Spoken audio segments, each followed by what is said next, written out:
Assalamualaikum warahmatullahi wabarakatuh. Assalamualaikum warahmatullahi wabarakatuh. Waalaikumsalam warahmatullahi wabarakatuh. Alhamdulillahirabbil alamin wassalatu wassalamu ala sayyidil qudil muhajjalin sayyidina Muhammadin wa ala alihi wa sahbihi wa ala sayyidil anbiya'i wal mursalin wa ala alihi wa sahbihi ajma'in amma ba'du. Hadirin mukarramin yang mulia para masyayikh ahli silsilah thariqah qadiriyah naqsyabandiyah dan pesantren Suryalaya, terkhusus Hadratus Syekhina wa Mursyidina Al-Sayyid Al-Syekh Muhammad Abdul Ghani Saifullah Nasir Qaddasallahu sirrah. Semoga kita semua yang hadir pada sore hari ini, juga para ikhwan semua umumnya selalu mendapatkan limpahan barokah dan karomah dari guru mursyid kita, sehingga kita bisa istiqomah mengamalkan dan melestarikan amaliyah Teken Pesantren Suryalaya. Hadirin mukarramin yang mulia para wakil talqin, saya lihat tadi ada Kiai Nur Fahim. Kita doakan para wakil talqin ini selalu diberikan kesehatan oleh Allah sehingga bisa khidmat kepada guru mursyid. Para kiai, para asatidz, para petugas manaqib pada sore hari ini, walaupun digorong semuanya oleh Ustaz Darmadi, Masya Allah luar biasa. Semoga kita semua senantiasa dalam kesehatan, hajat-hajat kita dipermudah oleh Allah, segala urusan kita diberikan kelancaran, diberikan keberkahan dan kemuliaan. Para ikhwan, akhwat yang dimuliakan oleh Allah, beberapa hari lagi kita akan memasuki bulan Ramadan. Mana pada bulan ini kita sudah tahu, sudah daruri, sudah jelas ya, bahwa ada syariat Allah di bulan ini yang khusus diberlakukan hanya bulan ini, yaitu puasa wajib pada bulan Ramadan. Namun meskipun wajib dan kewajiban ini hanya satu bulan dalam satu tahun, meskipun begitu di dalam syariat ada beberapa golongan yang karena sebab tertentu mereka diperbolehkan untuk tidak berpuasa, tetapi nanti ada apakah diqodho ataukah membayar fidyah. Tetapi dalam agama ini ada kelonggaran. Artinya sesuatu dalam hal puasa wajib ini, kewajiban puasa itu bukan sesuatu yang kaku.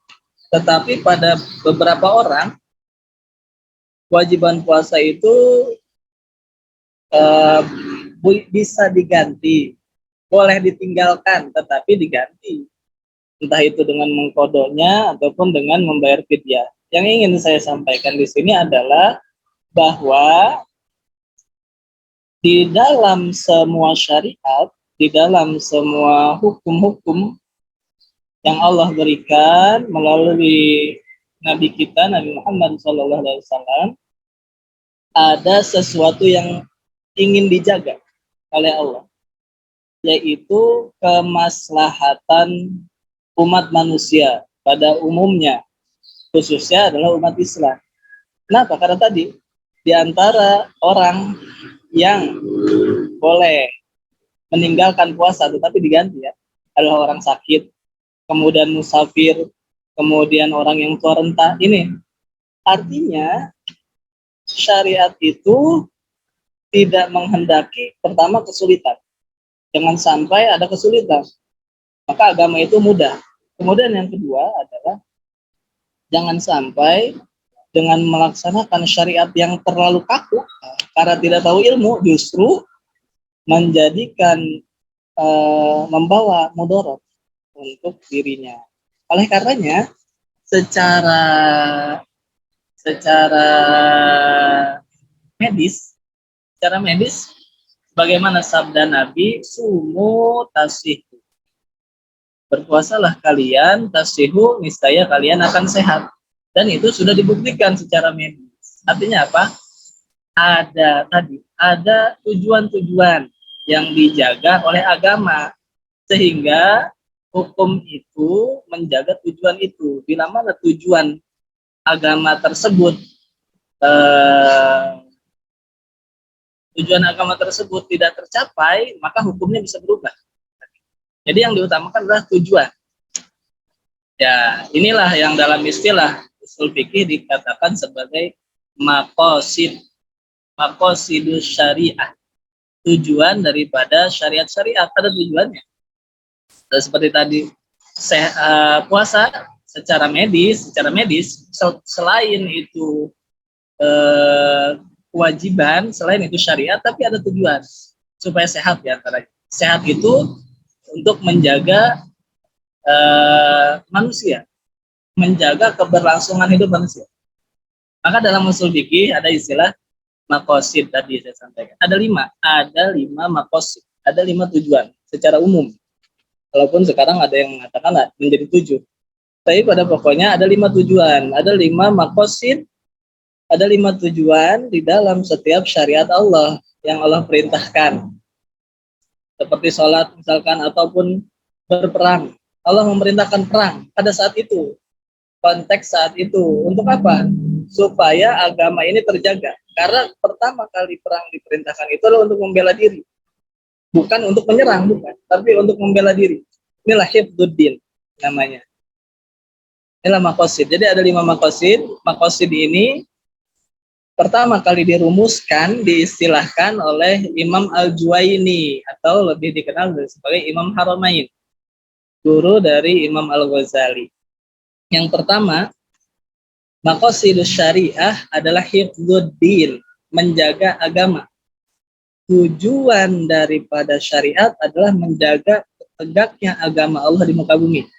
Ini saya bicara secara syariat dulu, nanti kemudian akan kita manai dari segi tasawuf, bagaimana guru mursyid mengajarkan, sebagaimana ruh syariat, ada tujuan-tujuan yang dijaga. Begitu pula di dalam tasawuf, di dalam praktik thariqah itu juga terdapat maqasid.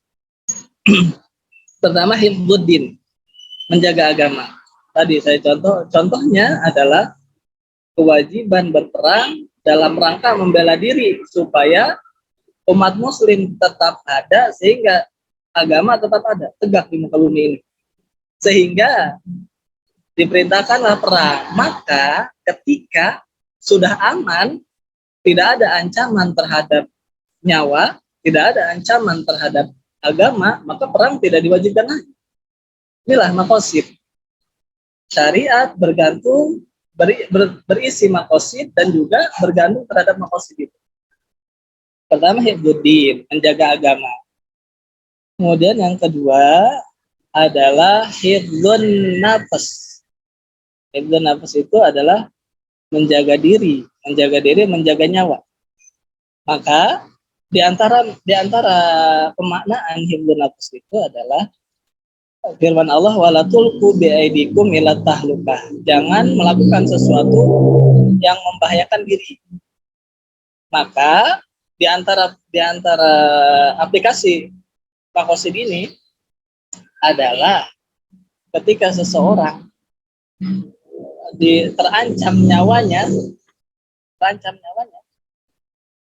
kemudian dia membela diri, kemudian dia wafat dalam keadaan menjaga nyawa, maka dalam istilah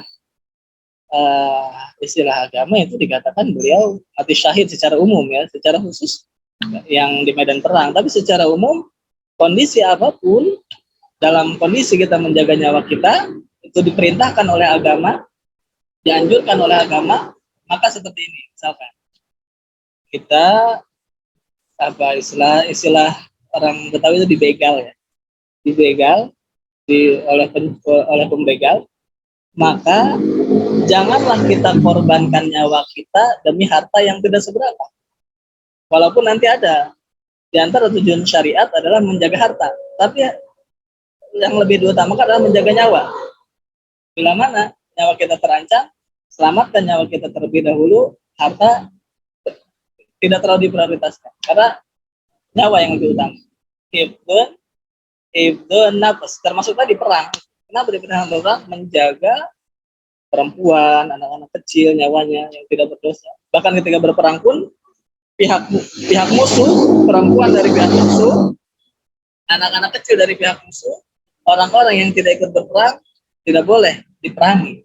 Karena dijaga nyawanya secara umum, umat manusia. Pernikahan, nanti pernikahan itu yang ketiga. Yang ketiga adalah hifdun nasl. Hifdun nasl itu menjaga keturunan. Inilah pernikahan. Tujuan disyariatkannya pernikahan adalah Allah ingin tetapnya keturunan manusia di muka bumi ini. Kembali lagi, supaya agama Islam terjaga. Maka ada syariat nikah. Maka dewasa ini ya, zaman sekarang itu ada pemikiran, ada pandangan kelompok orang-orang yang menikah tapi tidak ingin memiliki anak. Istilahnya diistilahkan sebagai free child ya. Dia tidak mau punya anak. Mereka ini tidak mengerti tujuan syariat pernikahan bukan sekedar enak-enak, tetapi tujuan di antara tujuan syariat nikah adalah hifdun nasal. Jadi harus punya anak. Walaupun pada akhirnya itu bagaimana kehendak Allah. Tapi kalau kita beranggapan menikah tidak ingin punya anak, itu tidak tepat, tidak mengetahui maqasid. Nah, kemudian yang keempat, hifdul akal, menjaga akal. Di antara hukum yang mengandung, yang berisi maqasid ini, menjaga akal adalah dilarangnya segala sesuatu, makanan ataupun minuman yang memabukkan, yang berpotensi merusak akal. Merusak akal. Bahkan mohon maaf, kalau kita lihat dari sisi maqasid ini, termasuk di dalamnya adalah larangan merokok. Mohon maaf, mesti saya sampaikan. Karena inilah sudah secara medis sudah dibuktikan bahwa merokok itu berdampak buruk terhadap kesehatan. Dan pada penelitian tertentu berdampak juga terhadap kecerdasan, terhadap saraf-saraf di otak ini. Itulah mengapa guru mursyid kita kemudian mengeluarkan maklumat dari sisi maqasid ini. Walaupun tentu guru mursyid pandangannya lebih luas dari ini. Tapi dari satu sisi, inilah memang seperti itu. Agama Islam itu menjaga maqasid-maqasid yang tadi saya sampaikan. Termasuk tadi hifdzul akal. Akal mesti dijaga. Jangan sampai melakukan sesuatu atau mengkonsumsi sesuatu yang berpotensi mencederai atau merusak akal kita. Karena itu sangat dijaga oleh agama. Kemudian yang terakhir, yang kelima adalah hifdzul mal, menjaga harta. Harta itu harus dijaga. Kita tadi ada riwayat, kita mati, kita wafat dalam membela harta kita, dalam kondisi dizalimi, itu tadi termasuk makna syahid. Tetapi kan tadi ada yang lebih berharga daripada harta, yaitu nyawa. Jadi semestinya tidak mesti harus mengorbankan nyawa demi harta, tapi harta pun mesti dijaga. Seperti itu. Inilah maqasid secara singkat ya, secara ringkas. Sekarang mari kita maknai maqasid ini dari sisi tasawuf, bahwa guru mursyid dengan keluasan ilmu beliau memandang tujuan syariat bukan secara lahiriah saja, tetapi kafah, menyeluruh, lahiriah dan juga batiniah. Yang pertama, guru mursyid menjaga maqasid yang pertama, hifdzuddin, menjaga agama. Agama yang dijaga oleh guru mursyid bukan sekedar formalitas. Kita lihat sekarang, Indonesia mayoritas beragama Islam, walaupun bukan negara Islam ya. Mayoritas penduduknya adalah Muslim. Tetapi kita lihat, apakah agama itu terjaga pada realita sosial masyarakat yang ada? Kita lihat saja, yang agamanya dijaga atau tidak. sholat itu, kita lihat ketika waktu-waktu sholat, apakah mereka bergegas melakukan sholat, atau dari sekian banyak muslimin yang ada itu, apakah mereka benar-benar menjaga sholatnya? Janganlah dulu kita bicara sholat awal waktu lah. Sholat saja dulu. Sholat. Saya sekarang sedang ada di lingkungan yang mayoritas itu mahasiswa. Yang mana mahasiswanya ini mayoritas mahasiswa Universitas Islam. Tapi saya perhatikan, bukan memperhatikan, karena memang terlihat. Ya, seperti itu. Kalau kita tidak bertemu guru, mursyid, sulit rasanya menjaga agama itu sulit. Hanya sekedar tadi formalitas. Maka saya pernah mendengar dari almarhum almarhumlah Haji Muhammad Shalih Mu'tarudatul Arifin, di antara tujuan kita berzikir adalah hifdzuddin, menjaga agama, membela agama. Tapi agama yang mana? Yang dijelaskan oleh orang tua kami, almarhum Kiai Muhammad Shalih, yang dimaksud kita menjaga agama dalam berzikir adalah agama yang ada di dalam diri kita. Jangan kita teriak-teriak penistaan agama, penistaan agama. Tetapi kita sendiri menistakan agama dengan apa? Tadi tiang agamanya saja tidak kita jaga. Sholat itu tiang agama. Maka wajarlah guru mursyid memberikan ajaran tuntunan di dalam TKN ini. Selain zikir, porsi terbanyak adalah sholat. Karena dalam rangka tadi menjaga agama, bukan agama tidak, tapi agama yang ada di dalam diri kita. Sudahkah tujuan hifdzuddin itu melalui kita berguru kepada guru mursyid terwujud? Mari kita lihat, apakah agama dalam diri kita terjaga? Lihat dari tiangnya dulu, sholatnya, zikirnya, kemudian segala tuntunan, akhlak dan lain sebagainya. Inilah kita berthariqah dalam rangka hifdzuddin, menjaga agama dalam arti agama yang syariat Allah yang diwajibkan ke dalam untuk diri kita pribadi. Ini yang pertama. Ya, sebentar kok, tidak lama. Nah, yang kedua adalah tadi hifdzun nafas, menjaga nyawa. Menjaga nyawa dalam pandangan guru mursyid bukan nyawa sebatas kehidupan, bukan. Tetapi itulah menjaga ruh. Dan nafas juga bermakna nafas yang kita hirup. Saya pernah mendengar dari guru mursyid, mungkin juga ada yang pernah mendengar. Kita bernapas itu bukan menghirup udara, tapi menghirup nyawa. Iya, coba perhatikan. Orang yang sudah wafat, kita pompakan oksigen ke dalam paru-parunya, apakah kemudian hidup lagi? Tidak, karena nyawanya sudah tidak. Inilah, maka dalam literatur tasawuf kita berzikir itu diantaranya adalah untuk hifdzun nafas, dalam tadi arti menjaga nafas. Yang mana nafas itu adalah nyawa kita. Mana? Itulah yang dikutip oleh guru mursyid, dituliskan oleh beliau dalam kitab Syukur, juga bisa ditemukan di dalam kitab Kifayatul Atqiya, yaitu hifdzul anfasi yakunu furujuha wa dukhuluha billahi fil mala'il khala. Amal yang terbaik, amal yang paling utama adalah menjaga nafas, supaya keluar masuk nafas kita ini bersama Allah Subhanahu wa Ta'ala.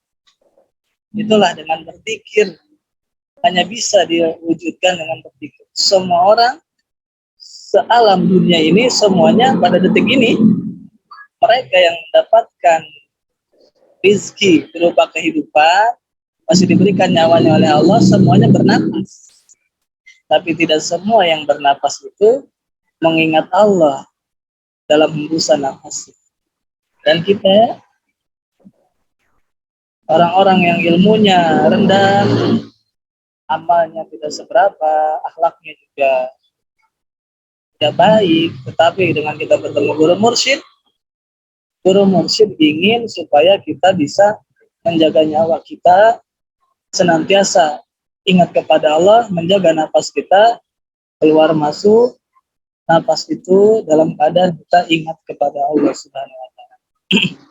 Ini yang kedua. Yang ketiga adalah hifdzul akal.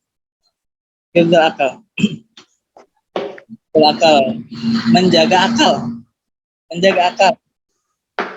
Saya contohkan adalah larangan secara syariat. Tidak ada firman Allah mengatakan bahwa terkait sholat, wala taqrabus sholata wa antum sukara hatta ta'lamu ma taqulun. Kalian mendekati sholat dalam keadaan mabuk. Mabuk itu artinya hilang akal. Hilang akal. Tafsir Sufi mengartikan hilang akal mabuk ini bukan secara lahiriah saja, bukan mereka yang minum minuman keras kemudian hilang akal, tidak sadar, bukan. Tetapi yang dimaksud hilang akal itu orang-orang yang dalam ibadahnya apa yang diucap didalam oleh mulutnya tidak dipahami oleh hatinya, tidak selaras dengan apa yang ada di dalam hatinya. Apa yang diucapkan oleh mulutnya berdoa kepada Allah, tetapi hatinya mengharapkan kepada selain Allah. Badannya menghadap kepada kiblat syariat, tetapi hatinya entah menghadap kemana. Ini dikatakan hilang akal. Artinya akalnya tidak berfungsi. Seharusnya tanda akal berfungsi itu sadar bahwa ketika sedang sholat pasti ruhnya tidak ikut sholat. Inilah beruntungnya kita bertemu guru mursyid. Tadinya ini kita orang-orang mabuk dunia, hilang akal kita, pemikiran kita memikirkan yang lain selain Allah. Tapi setelah ketemu guru mursyid diberikan obat penyembuh supaya kita ini sembuh, supaya kita ini tersadar, supaya akal kita sehat.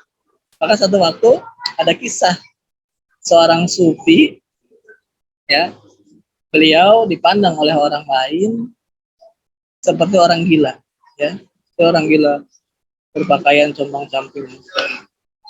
Orang gila ini ditanya oleh orang yang menurut dia waras, ditanya, ya Majnun, mal Majnun. Wahai orang gila, sebetulnya gila itu apa? Orang gila itu yang apa? Orang gila itu jawab, al Majnun man nasiyallah. Orang gila itu orang yang hidup raganya, tetapi hatinya lupa kepada Allah Subhanahu wa taala. Masya Allah. Yang keempat adalah hifdzun nasl. Hifdzun nasl menjaga keturunan.